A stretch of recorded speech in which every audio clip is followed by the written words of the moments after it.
Buenos días, buenas tardes y buenas noches, independientemente a la hora que nos vean. En este momento quiero darles la bienvenida a nuestro podcast, a nuestros queridos espectadores. Mi nombre es Jesslyn Torres. Mi nombre es Fernanda Martínez y sean todos bienvenidos a nuestro podcast. Así es. Nuestro tema principal a indagar son las relaciones internacionales como historia diplomática. ¿Sabes algo? Este es un tema bastante interesante porque puede que para el público general no sea muy interesante o puede que ni siquiera lo terminen de comprender del todo, pero siento que para la gente que es de nuestra carrera, sobre todo para los de primer año, este puede ser un material de apoyo muy necesario. Es cierto, es muy importante ya que las relaciones internacionales son un campo muy amplio en la actualidad, ¿verdad? Y estoy completamente de acuerdo. Ahora que hemos dado un pequeño panorama sobre lo que se vendrá a continuación, podremos empezar. Que lo disfruten.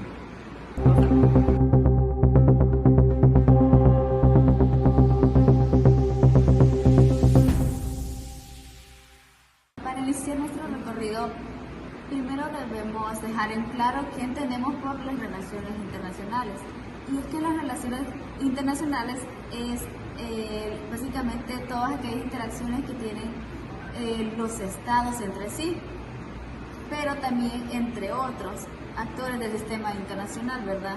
Como organizaciones, las empresas y en la actualidad hasta individuos influyentes, como lo son los actores internacionales, como son los deportistas y todo eso, ¿verdad? Que mueven las masas. Estas relaciones abarcan desde la cooperación en comercio o cultura hasta la resolución o el surgimiento de conflictos. Exacto. Y dentro de las relaciones internacionales existe una herramienta muy útil y bastante antigua. Esta es la diplomacia. En términos simples, la diplomacia es el arte de negociar y mantener vínculos entre estados, sin recurrir necesariamente a la violencia. Es una herramienta que a través de los países pueden abrir el diálogo y defenderse entre sí y muchas veces evitar una guerra. A lo largo de la historia, la diplomacia ha sido clave en la construcción del sistema internacional que conocemos hoy en día. Desde tiempos muy antiguos podemos encontrar signos de diplomacia. Por dar un ejemplo, en la época mesopotámica ya existían tratados entre ciudades y estados, hace más de 4.000 años. Un caso muy interesante es el caso del Tratado de Lajas y Uma. En este son considerados los primeros tratados de paz en tiempos modernos que se han logrado encontrar. En este se estableció límites territoriales y normas para evitar nuevas disputas. Lo que nos muestra que incluso en estas sociedades primerizas se buscaba una manera de abrir el diálogo e incluso manejar los conflictos de manera más civilizada. Además, tenemos la famosa Carta de Amarna y también descubiertas en la época de Egipto, que datan de hace más de 3.300 años. En estas tablillas de arcillas lo que se encontraba eran correspondientes de faraones de Egipto de otros estados, como lo eran los faraones y reyes de Babilonia, Siria e incluso Mitanni. Lo interesante es que estos no solo hablaban de tratados internacionales de comercio, sino también hablaban de matrimonios arreglados. Recordemos que en ese entonces los matrimonios arreglados también eran una fuente de comercio y de tratados de paz, y también de mecanismos de regalo. Esta es una forma muy temprana de mantener las relaciones entre estados de una manera bastante pacífica entre reinos. Otro descubrimiento que podemos observar a lo largo de la historia de las relaciones internacionales es en la India, con el Arthashastra, un tratado atribuido a Kautilya o Chanakya, escrito aproximadamente en el siglo III a.C., ¿verdad? Este texto no solo aborda temas de economía y política, sino que dedicaba capítulos enteros a la diplomacia. Ahí se explica cómo un gobernante debía manejar lo que es a sus embajadores para que estos cumplieran sus funciones adecuadamente y exitosamente. Cómo establecer alianzas estratégicas, por ejemplo, incluso cómo usar la diplomacia como herramienta para debilitar a los demás enemigos sin necesidad de entrar estrictamente en una guerra.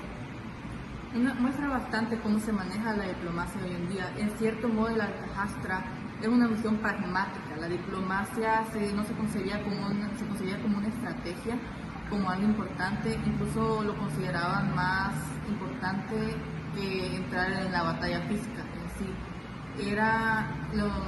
podemos ver hoy en día como algo muy pragmático, incluso sofisticado, pero podemos ver que en la India, por ejemplo, ya estaban bastante más adelantados en esa época. Este modelo se expandió por toda Europa, hasta llegar a un momento clave en el año 1648 con la llamada Paz de Westfalia, ¿verdad? ¿Qué es esto del Tratado de la Paz de Westfalia? Este tratado básicamente se centró o puso fin a la Guerra de los 30 años y estableció un principio que aún hoy en día es muy fundamental, ¿verdad? La soberanía de los estados. Es decir, que cada país tiene autoridad dentro de su mismo territorio y los demás no deben intervenir en sus asuntos internos, sino que resolverlos ellos mismos sin la necesidad de que otros estén interviniendo innecesariamente. Más adelante, en el año 1815, se dio el conocido Tratado del Congreso de Viena. Dio origen al llamado Concierto de Europa. ¿Qué fue esto? Esto fue una especie de sistema de cooperación entre potencias de Europa para mantener el equilibrio y evitar que una sola nación se llegue a concentrar todo el país. Es para evitar el mayor poder en un solo país. Aunque esto fue bastante imperfecto porque, claro, hubieron bastantes guerras en Europa en el siglo XIX y XX, lo interesante de esto es que fue un sistema que ayudó a Europa a que viviera de una manera mucho más civilizada y mucho más estable a comparación de otros siglos. Lo interesante de este concierto conocidamente llamado el Concierto de Europa, fue como una especie de precursor, desarrollador de la diplomacia multilateral moderna. Por primera vez, las potencias no solo negociaban de manera bilateral, sino que se sentaban juntos en conferencias internacionales con los demás estados para resolver problemas colectivos ahí mismo, ¿verdad? O debatirlos sobre qué debían hacer. No siempre se lograban sus objetivos, ¿verdad? Pero sí establecieron la idea de que la cooperación era necesaria para mantener una cierta estabilidad en lo que es en el ámbito internacional. De cierta manera, este Congreso de Viena fue un ensayo para futuras organizaciones que hoy consideramos, como puede ser la ONU o diferentes relaciones internacionales de diferentes estados. Fue como la primera base para otro tipo de organizaciones que se vendrían más adelante en un futuro. Dicho esto, esta información, nos vamos a transportar a los tiempos contemporáneos, ¿verdad? A tiempos más cercanos. Ya en el siglo XX, la diplomacia tomó un papel mucho más complejo en lo que es la vida de todas las personas en el ámbito internacional, con 2 guerras mundiales y la Guerra Fría, y por supuesto la creación de, como lo mencionaban, de organismos internacionales como lo es la ONU en 1945. Cambiaron profundamente la manera en que los estados interactuaban. La diplomacia dejó de ser solamente bilateral, entre 2 países, ¿verdad?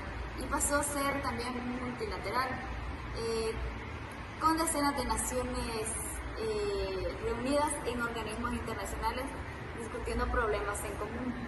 Un documento central en este proceso, Jesli, fue la Convención de Viena. En el año 1961 se establecieron reglas para que el trabajo de los diplomáticos se facilitara y al mismo tiempo darles protección a esto. Fue como el inicio de un marco jurídico para la diplomacia.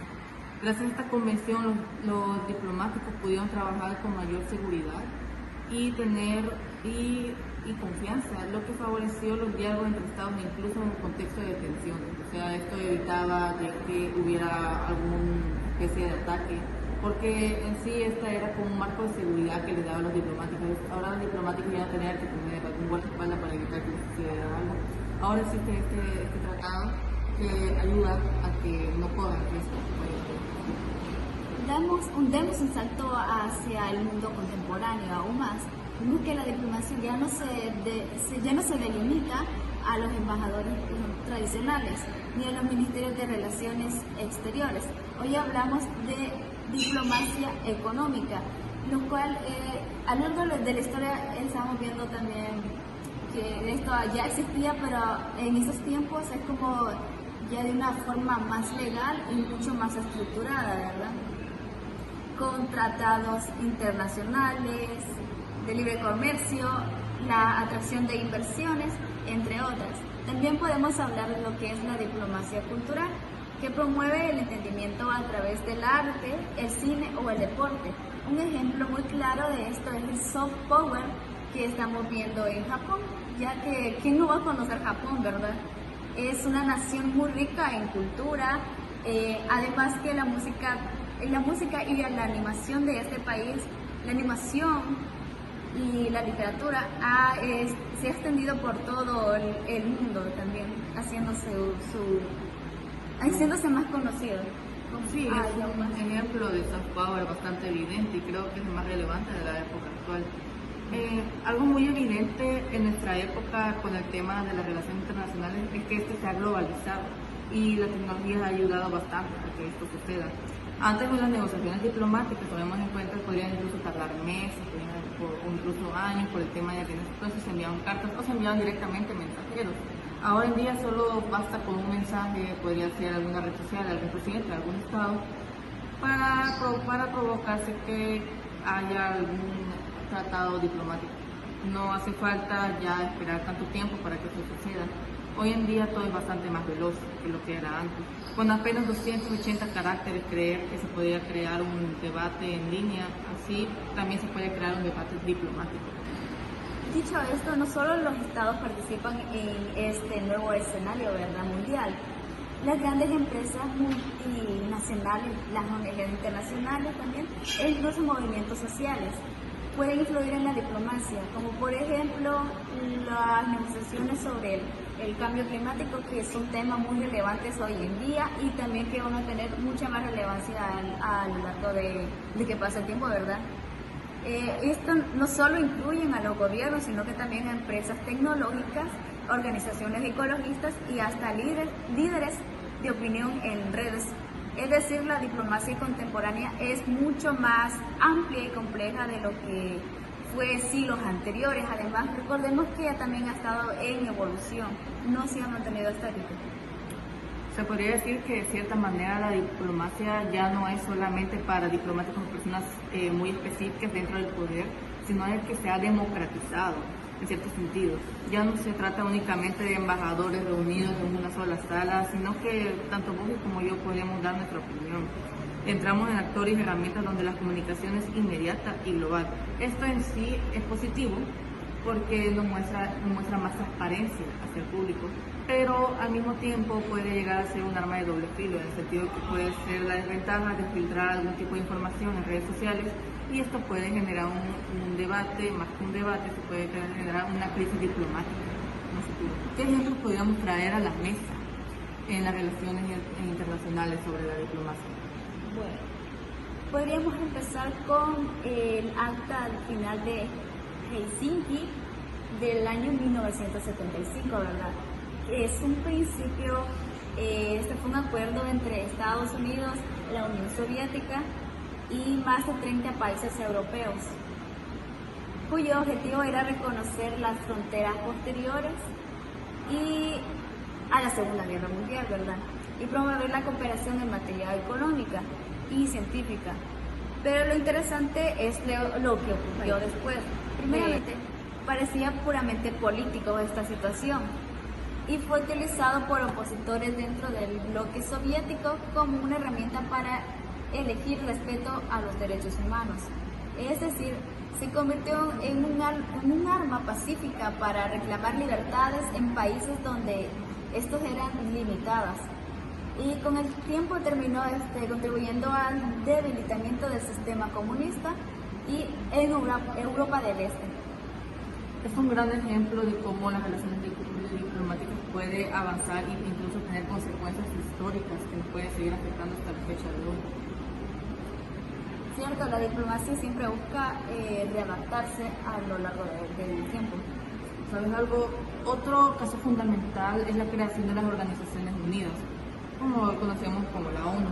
Este fue fundado en 1945, justo después de la Segunda Guerra Mundial. Su misión principal es, y hasta la fecha se mantiene, es mantener la paz y la seguridad internacional. Y aunque no siempre se logra, porque es muy conocida la ONU, claro, por no siempre cumplir sus propósitos, logra prevenir conflictos, lo que era uno no, porque depende mucho de la voluntad de los Estados miembros. Sigue siendo un espacio diplomático bastante importante, diría que el más importante a nivel mundial. Y la Asamblea General, el Consejo de Seguridad y múltiples agencias de la ONU funcionan como foros de negociación de tratados entre países, donde prácticamente todos los países del mundo están representados, prácticamente todos, exceptuando quizás a los estados que todavía no están declarados como estados oficialmente. Si nos vamos a un ejemplo mucho más reciente, podemos mencionar lo que es el Acuerdo de París de 2015 sobre el cambio climático. Muestra cómo la diplomacia se adapta a problemas globales de nuestra época, ¿verdad? Lo cual sabemos que es muy complicado este tema. Este acuerdo reunió casi 200 países con un mismo objetivo: reducir las emisiones de gases de efecto invernadero y frenar el calentamiento global. Aunque no todos los compromisos se han cumplido al pie de la letra, representa un esfuerzo sin precedentes para enfrentar lo que es esta dicha situación, que afecta no solamente a un tiempo a una cantidad mínima de personas, sino que afecta todo lo que es la humanidad, todo lo que es la biodiversidad del sistema. También poniendo en peligro nuestra propia supervivencia. Y esto nos muestra cómo la diplomacia ya no trata únicamente de guerras o de territorios, sino que también temas como el medio ambiente, la salud o la tecnología, abarcando otros tipos de ramas. Puede que hoy en día la mayoría de los países se interesen bastante por el cambio climático, porque puede que en años anteriores no había tanta información respecto a esto, ciertamente. Otro buen ejemplo que se me viene a la cabeza, que también es bastante reciente, nuestro canal en esos tiempos, podría sumarse también el ejemplo de la diplomacia panda de China, que utiliza el préstamo de osos panda. Esto es bastante interesante. El préstamo de osos panda en zoológicos extranjeros como símbolo de amistad o diplomacia del deporte. Este es el nombre oficial que tiene. Como cuento con Corea del Sur y Corea del Norte participó juntas en el Juegos Olímpicos de 2018. Esto demostró que la diplomacia actual expresa de forma diversa y no solamente con tratados de comercio. Puede ser incluso símbolos nacionales lo que representen la diplomacia de forma bastante más pacífica. Se sabe bastante que el oso panda, que es un símbolo nacional de China, es bastante importante para ellos. Entonces el hecho que presten algo tan importante como ellos, como es un símbolo nacional, a un país y se lo protejan y se lo concedan a estos, para mí diría yo que es como el símbolo de paz más grande que puede entregar un país, porque estás dando un pedazo de lo que te representa a otro estado. Y eso es lo bueno de las relaciones internacionales, ya que pues nos permite conocer las diferentes culturas, ¿verdad?, de otros, porque literalmente no es lo mismo. Nosotros que vivimos en El Salvador, ¿verdad?, no son las mismas costumbres ni las mismas tradiciones que allá en Japón o en China o en España. Y eso es muy interesante de poder conocer y para poder convivir entre las sociedades. Hemos hablado de guerras económicas, hemos hablado de congresos creados y hemos hablado incluso de relaciones pacíficas que puedan que sean un poco menos convencionales, pero al mismo tiempo son bastante importantes para la diplomacia, porque tomar en cuenta de que un país, un grupo de personas se reunieron para tomar en cuenta una decisión, tomar en cuenta a otro estado, sí, ese simple hecho es una diplomacia, aunque sea de manera pacífica, de manera agresiva, sigue siendo un acto diplomático. Llegando a esto, ¿qué tipo de conclusión podríamos sacar de todo esto? Mira, Fernando, cuando analizamos las relaciones internacionales dentro de este aspecto como historia diplomática, ¿verdad?, vemos que la diplomacia ha sido, desde los primeros tratados que se han descubierto en países importantes de la antigüedad, hasta las conferencias internacionales actuales que se hacen cada cierto tiempo en cada ciertos lugares. La columna vertebral de la integración de los estados es el hilo conductor o el hilo que los guía y que nos permite entender cómo el mundo ha pasado de simples acuerdos entre reinos o de reyes a complejas negociaciones globales entre diferentes diplomáticos, diferentes estados, así, para lo que es la cooperación mucho más, podría decirlo, mucho más unida y ética. Hemos comprendido esta historia que no solo nos ayuda a comprender el pasado, porque el que conoce su pasado comprende su presente y el que conoce su presente conoce las consecuencias que puede venir a futuro. Eso es algo que nos deja la historia de la diplomacia. Para mantener la cooperación y prevenir conflictos es necesario saber conocer el pasado y comprenderlo para poder aprender de este y saber solucionar los problemas, porque si hemos aprendido del pasado a solucionar conflictos, lo podemos hacer en el futuro. Exacto, eso es primordial. Y al final lo que la historia diplomática nos enseña a todos es que aunque los contextos estén en constante evolución, la necesidad del diálogo y negociaciones siempre estarán ahí. La diplomacia es, en pocas palabras, la herramienta que tenemos los humanos o que tienen los estados también para convivir en un mundo interconectado. Esperamos que este podcast les haya servido a ustedes de material de apoyo y que les haya parecido realmente interesante. Mi nombre es Fernanda Martínez. Y mi nombre es Yasmin Torres. Y tengan un buen día. Muchas gracias.